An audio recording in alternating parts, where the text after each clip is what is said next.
Last episode में हमने देखा था कि बेरू ने काफी सारी एंट को खत्म कर दिया था। आगे हम देखते हैं कि सारे गिल्ड के हंटर साउथ कोरिया के साउथ रीजन में एंट को लगातार 2 दिनों से खत्म कर रहे हैं। चाइना के समुद्र के पास भी एंट को देखा गया है। आगे चाइना के शिप का एक सीनियर कैप्टन कहता है, मुझे तो यकीन ही नहीं हो रहा और एंट ने चाइना की तरफ आने का रास्ता ढूंढ लिया। हम 2 दिनों से सो नहीं पाए हैं। अभी वहाँ का दूसरा एक एम्प्लॉय कहता है, सर एंट की दूसरी लेयर हमारी शूटिंग की रेंज में है। जूनियर कैप्टन सीनियर कैप्टन से कहता है, हमें फायर के ऑर्डर देना जरूरी है। लेकिन सीनियर कैप्टन कहता है, नहीं रुक जाओ, ऐसा लग रहा है कि हमारा हीरो खुद से सारा एक्शन करना चाहता है। आगे हम देखते हैं कि आसमान से काफी सारी एंट आ रही होती है। उन्हें देख के लियो जिगांग कहता है, वो बस आती जा रही है, मैं तुम सभी को समुद्र में डुबा दूंगा। हम देखते हैं कि लियो रेज में आ जाता है और अपनी स्वॉर्ड्स को निकालता है। उसके बाद वो एंट की तरफ एक काफी तगड़ा अटैक करता है, जिससे सारी एंट एक्सप्लोड होके समुद्र में गिर जाती है। आगे लियो कहता है, ये एंट तो बेकार है। अगर ये एंट्स और संग जुनू लड़े थे फिर भी ये एंट्स अभी भी जिंदा है। मुझे अभी जरा मजा आने लगा है। आगे हम नेशनल हंटर थॉमस आंद्रे और उसके सेक्रेटरी लौरा को देखते हैं। ये दोनों भी टीवी पे जुनू और बेरू को फाइट देख रहे होते हैं। लौरा थॉमसन से कहती है, सर आप क्या सोचते हो, मिस्टर वांग और संग जुनू एक इंसिडेंट से कनेक्टेड है। इसके चांसेस लग रहे हैं कि जिन्हों ने ही मिस्टर वांग के बड़े भाई को मार दिया है, इसलिए मिस्टर वांग रिवेंज के लिए देख रहे हैं। यह सब सुनने के बाद थॉमस कहता है, क्या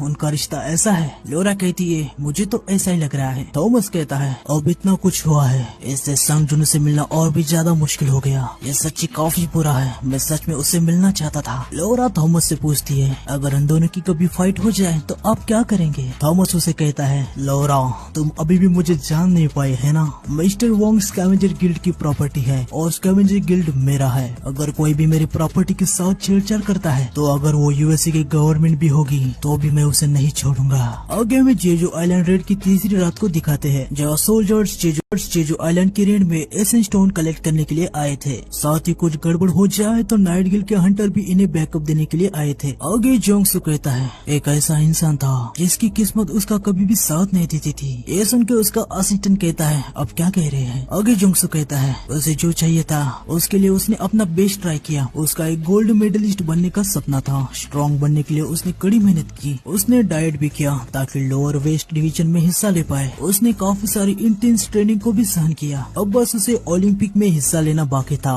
वो उसके लिए जीवन भर का सपना था। उसने सारे टेस्ट को भी पास कर दिया था और अगले दिन की पहली रात को उसे अच्छा सपना भी आया था और टॉप कंडीशन में था। आगे हम देखते हैं कि मिस्टर जोंगसू काफी फनी तरीके से रोने लगते हैं और आगे वो कहते हैं, हालांकि मानामीटर एवेक्यूएट करने से ये पता चला कि वो अवेक हुआ है तो उसको कंपटीशन से निकाल दिया गया। जोंगसू का असिस्टेंट उसे कहता है, अच्छा तो ये आप अपनी स्टोरी की बात कर रहे हो? आगे जोंगसू का असिस्टेंट उसे जोश देने के लिए कहता है, उस इंसान ने अपने ड्रीम को छोड़ दिया और एक नए नाम से जाना गया। उसने देश का सबसे बेस्ट गिल्ड बनाया। आप एक इंस्पिरेशन है सर। तभी जोंगसू अपनी सिगरेट फेंक देता है। उनके पीछे की एक असिस्टेंट उन्हें कहती है, प्लीज यह कचरा मत फेंकिए। आगे जोंगसू अपने हाथ में एसेंस स्टोन को लेता है और कहता है, इन टॉप क्वालिटी एसेंस स्टोन को तो देखो, इनके साथ मेरे इस देश का बेस्ट गिल्ड बनने का सपना पूरा हो सकता है। तभी इनके पीछे वाली एक हंटर उनसे कहती है, आप शर्मिंदगी महसूस करवा रहे हो। आगे जोंगसू सबसे कहता है, लगता है इस जगह को अच्छे से क्लियर किया गया है, तो चलो तुम सभी लोग अभी बाहर आ सकते हो। मुझे यहाँ पे कोई भी माना सेंस नहीं हो रहा, तो रिलैक्स हो जाओ। तभी जोंगसू को एक छिपी हुई एंट दिखती है। वो तुरंत उसे काट डालता है और कहता है, सॉरी उनमें से एक यहाँ छुपी हुई थी, वैसे चिंता करने की कोई जरूरत नहीं है। वह कुछ एंट हो सकती है पर हम यहाँ पर हैं तो आपको डरने की कोई भी जरूरत नहीं है, क्योंकि हम लोग यहाँ आपको प्रोटेक्ट करने के लिए ही आए हैं। लेकिन तभी जोंगसू का असिस्टेंट उसे कहता है, सर देखिए। जोंगसू पूछता है, क्या हुआ? जोंगसू का असिस्टेंट उससे कहता है, सर देखिए। जोंगसू पूछता है, क्या हुआ? वहाँ के कुछ एम्प्लॉय भी अचानक से हैरान हो जाते हैं। वो कहते हैं, यहाँ पे चल क्या रहा है? तभी हम देखते हैं कि वहाँ पे काफी ज्यादा तगड़ा बंदा आ जाता है। ये बीस्ट का किंग है और एक फैंग मोनार्क है। इसका नाम है राकान। उसे देख के जोंगसू मन में कहता है, अभी यह आइलैंड में हमें छोड़ के बाकी सब सोल्जर्स और एजेंट जो हंटर एसोसिएशन की है। फिर जोंगसू उसे चिल्ला के कहता है, आखिर तुम हो कौन? जोंगसू को असिस्टेंट उसे कहता है, सर क्या वो कोई ह्यूमन है? लेडी हंटर सबसे कह रही होती है कोई भी फायर मत करना, वो कोई मैजिक बिश नहीं है। आगे एक सोल्जर राकान से कहता है तुम अभी रेस्ट्रिक्टेड एरिया में हो, अगर तुम ऑर्डर्स को फॉलो नहीं करोगे तो हम तुम पर शूट कर देंगे। राकान कुछ तो बोल रहा था लेकिन उसकी भाषा अलग थी। तभी जोंगसू मन में कहता है एक बोलने वाला मैजिक बिस्ट, लेकिन तभी वहाँ पे कोई चुटकी बजाता है और सारे हंटर और बाकी लोग बेहोश हो जाते हैं। आगे हमें पता चल जाता है कि ये सिलाद है, ये एक आइस मोनार्क है। राकान सिलाद से कहता है तुम यहाँ पे क्या कर रहे हो? सिलाद कहता है हमें हंगामा करने की कोई भी जरूरत नहीं है, मैंने बस उन्हें कुछ देर के लिए सुलाया है। आगे ये दोनों किसी के बारे में तो बात कर रही होती है लेकिन अभी हमें उनके बारे में नहीं बताया गया। सिलाद राकान से कहता है क्या तुमने चेक किया? राकान कहता है हाँ मुझे यकीन है ये उसी की पावर है। सिलाद उसे कहता है ये कितनी अजीब बात है, मुझे समझ नहीं आ रहा कि वो ह्यूमन की हेल्प क्यों कर रहा है। राकान उससे कहता है किसे पता उसके दिमाग में क्या चल रहा है, अगर तुम इतने ही क्यूरियस हो तो जाके खुद उसे पूछ लो। इस जगह से सड़ी हुई एंड की बदबू आ रही है, जरा इमेजिन करके देखो उस वुमेन ने इसको जला है तो उसका फिट कितना ज्यादा है। सिलाद अपने हाथ से एक पोर्टल बनाते हुए कहता है हंट तय किए गए समय पर होगा, इसमें कोई भी चेंज नहीं है। राकान कहता है मैं समझ गया। सिलाद पोर्टल से निकल रहा होता है। राकान उससे कहता है वैसे मुझे लगता है उनमें से एक यहीं पर है। सिलाद उसे कहता है तुम क्या कह रहे हो, क्या वो यहाँ साउथ कोरिया में है? राकान कहता है यहाँ से जाने से पहले क्यों न हम उसे निपटा दे, तुम इसके बारे में क्या सोचते हो? सिलाद उसे कहता है छोड़ो अब यहाँ से निकलने के बारे में सोचो। राकान उसे कहता है क्या तुम ये इसलिए कह रहे हो ताकि तुम इसमें शामिल नहीं होना चाहते? सिलाद कहता है मुझे लगता है कि इसे दर्शाने का वही अच्छा तरीका है, तुम्हें जैसे सोचना है तो वैसे सोच सकते हो। सिलाद वहाँ से निकल जाता है। आगे राकान कहता है कायर कहीं का, वैसे मेरे पास भी अभी कोई कारण नहीं है जो मैं यहाँ कुछ परेशानियाँ करूँ। और आगे हम देखते हैं कि वो भी अपने हाथ से पोर्टल बना के वहाँ से निकल जाता है। फिर हमें अगले दिन दिखाते हैं जहाँ जेजू आइलैंड की रेड अब खत्म हो गई थी। जिन्हों यहाँ उन लोगों के फ्यूनरल में आया था जिन्होंने जेजू आइलैंड की रेड में अपनी जान गंवाई। आगे हम देखते हैं कि जिनू फूल लेकर बिंगो को नमन करता है। जेजू आइलैंड की रेड में लगभग सभी ने जिनू को फर्स्ट टाइम एक्शन में देखा था, तो रेड खत्म होने के बाद जिनू पे काफी सारी बातें होने लगी। कुछ लोग जिनू की काफी ज्यादा तारीफ कर रहे थे लेकिन कुछ लोग ये भी कह रहे थे कि उसे पहले आना चाहिए था, अगर वो पहले आ जाता तो शायद बिंगो बच जाता। लोग जिनू पे काफी सारी बातें करते हैं। अभी जिनू एक हॉट टॉपिक बन गया था। आगे बेग जिनू से कहता है मुझे हमेशा सही लगता था कि एक हीरो कभी भी खुद से वार को खत्म नहीं कर सकता, लेकिन हाल फिलहाल की घटना से मैं ये सोचने लगा हूँ कि मैं गलत था। मिस्टर संग अब आप ही हैं जो इन समस्याओं को खत्म कर सकते हो, आपने जो भी किया उसके लिए दिल से शुक्रिया।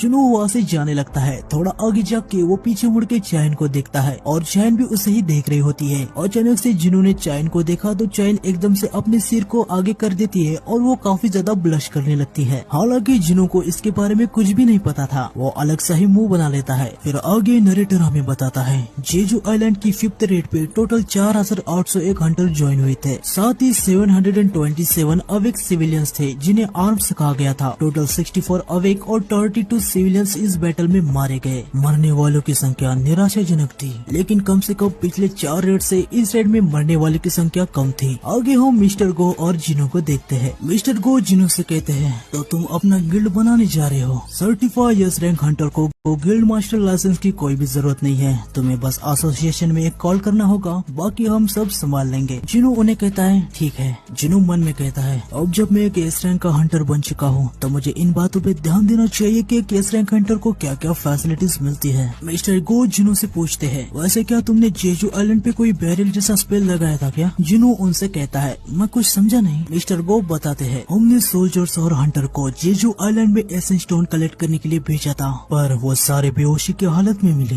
वहाँ पे सारे ए रैंक या बी रैंक के हंटर थे और साथ ही नाइट गिल्ड के मेंबर भी थे, तो मुझे ऐसा लगा कि तुमने कोई बैरियर लगाया हो और उसे भूल गए। जिनू कहता है नहीं, मैंने तो वैसा वहाँ पे कुछ भी नहीं लगाया था। मिस्टर गो कहते हैं कि हाँ मुझे भी यही लगा था। जिनू पूछता है तो हंटर और सोल्जर्स ने इसके बारे में क्या कहा? मिस्टर गो उसे बताते हैं यही तो बात है, जब वो बेहोशी की हालत से जागे तो उन्हें बेहोश होने से पहले क्या हुआ था उसके बारे में कुछ भी पता है। है। सच कहूँ तो हमारे पास अब जानने का कोई भी तरीका नहीं है। हमें नहीं पता है कि वो किसी मैजिक स्पेल में थे या नहीं। ये सब सुन के जिनो अपने मन में कहता है, क्या ये कोई ट्रैप हो सकता है जो एंट ने पीछे छोड़ा हो। तभी मिस्टर गो को उनका एक एजेंट कुछ बात बताता है और मिस्टर गो जिनो से कहते हैं, अभी मुझे जाना होगा, मेरा एक गेस्ट मैंने सोचा उससे पहले ही आ गया है, अपना टाइम देने के लिए शुक्रिया। जिनो उनसे कहता है, कोई बात नहीं। फिर जिनो मन में कहता है, चलो अब मुझे भी जाना चाहिए। जिनो अपनी गाड़ी में बैठने के लिए जा रहा होता है, लेकिन तभी वहाँ पे एक फेडरल ब्यूरो ऑफ हंटर का सीनियर एजेंट एडम जिनो को रोक देता है। वो उसे कहता है, माफ करना, क्या आप ही मिस्टर संग जिनो है? आपसे मिलके अच्छा लगा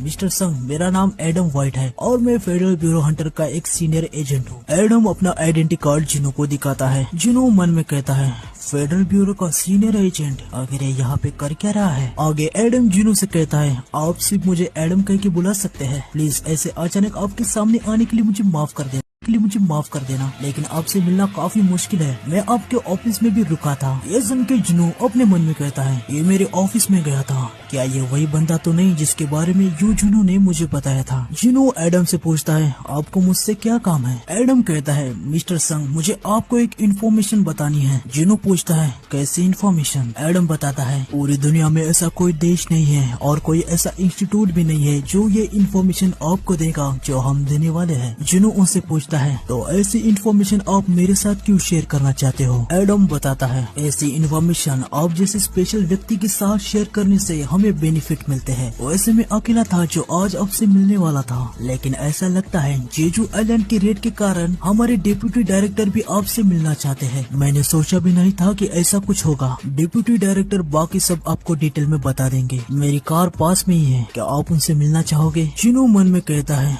एक इन्फॉर्मेशन। आगे जिनो एडम से कहता है, मुझे नहीं पता कि आप जो इन्फॉर्मेशन मुझे देने वाले हो वो भरोसेमंद है या नहीं। थोड़ा सोचने के बाद मैं आपको कॉल करूंगा। ये सुन के एडम कहता है, मैं भी कितना नादान हूँ जो ये भूल गया कि सौदा करते समय अच्छे हाथों को कभी भी छुपाया नहीं जाना चाहिए। जिनो अपनी गाड़ी में बैठ जाता है। तभी एडम कहता है, एक अपग्रेडर वो एक ऐसा अवेकिंग बींग है जो दूसरे अवेकिंग बींग की एबिलिटीज को इंक्रीज कर सकता है। क्या आपने इसके बारे में कभी सुना है? ये सुन के जिनो काफी ज्यादा हैरान हो जाता है। वो तुरंत एडम के साथ उसके गाड़ी में बैठ के उसके साथ जाने लगता है। आगे वो ब्यूरो की बिल्डिंग में पहुंच जाते हैं। वो माइकल जिनो से कहता है, आपसे मिलके अच्छा लगा, मेरा नाम माइकल कॉनर है और मैं फेडरल ब्यूरो हंटर का डिप्यूटी डायरेक्टर हूँ। जिनो उनसे कहता है, मेरा नाम है संग जिनो। एडम जिनो से कहता है, मैं आपका इंटरप्रेटर हूँ। आगे माइकल जिनो से कहता है, तो चलिए मैं सीधा पॉइंट पे आता हूँ। मिस्टर संग, ये इमिग्रेशन के डॉक्यूमेंट है। किसी और को यूएसए का सिविलियन बनने के लिए 1 या 2 साल भी लग जाते हैं, लेकिन हमने आपके लिए स्पेशल परमिशन ली है। आप बस एक बार कह दीजिए और आप 1 सेकंड में अमेरिका के सिटीजन बन जाएंगे। यह सुनने के बाद जिनो थोड़ा सा रेज में आ जाता है। वो कहता है, मैं यहाँ पे इसलिए आया हूँ क्योंकि मिस्टर व्हाइट ने मुझे बताया था कि यहाँ पे मुझे कोई इन्फॉर्मेशन शेयर की जाने वाली है। एक ऐसा अवेक बींग जो दूसरे अवेक बींग की एबिलिटी को इनहेंस कर सकता है, एक अपग्रेडर। क्या ये सच में पॉसिबल है कि किसी हंटर की एबिलिटीज को अपग्रेड किया जा सकता हो? माइकल कहता है, हाँ, जिसके पास वो पावर्स है वो अभी यहाँ पे है।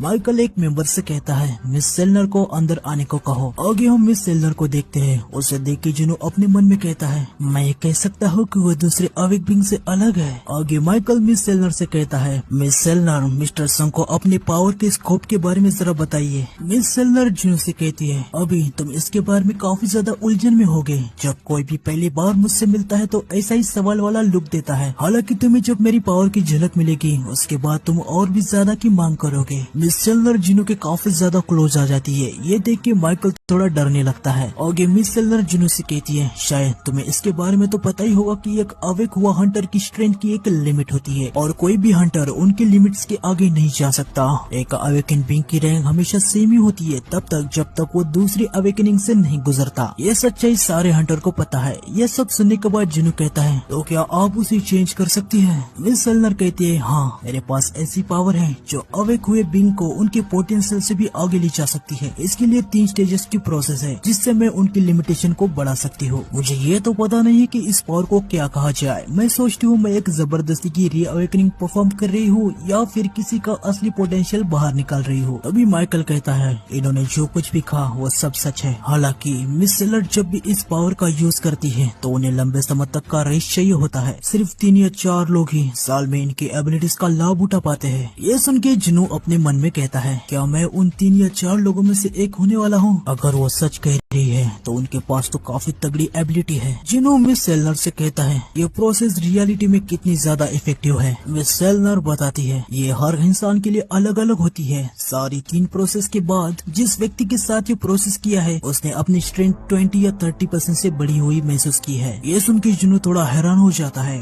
वो मन में कहता है 30%? ये काफी बड़ी बात है। अब मैं समझा कि लोगों के इतना हेट मिलने के बावजूद डोंगसू अमेरिका जाने के लिए क्यों मंजूर हुआ था। ऐसे ऑफर को कौन ही मना कर सकता है। कोई भी हंटर ऐसे मौके में सीधा घुस जाएगा। आगे जिनो माइकल से कहता है अगर इनके पावर्स के बारे में किसी को पता चल गया तो क्या होगा? माइकल कहता है इसीलिए तो हमने इनको हमारे अंडर रखा है। हम इनकी सुरक्षा करते हैं, हम इनको सैलरी भी देते हैं। उसके बदले ये उन हंटर की एबिलिटी बढ़ा देती है जिन्हें हम चुनते हैं। मिस्टर संग, हम आपको मिस सेलर की पावर गिफ्ट कर रहे हैं। ये सुन के जिनो अपने मन में कहता है एक गिफ्ट? फिर वो माइकल से कहता है क्या तुम ये तो नहीं कहना चाहते कि ये कोई ऑफर है?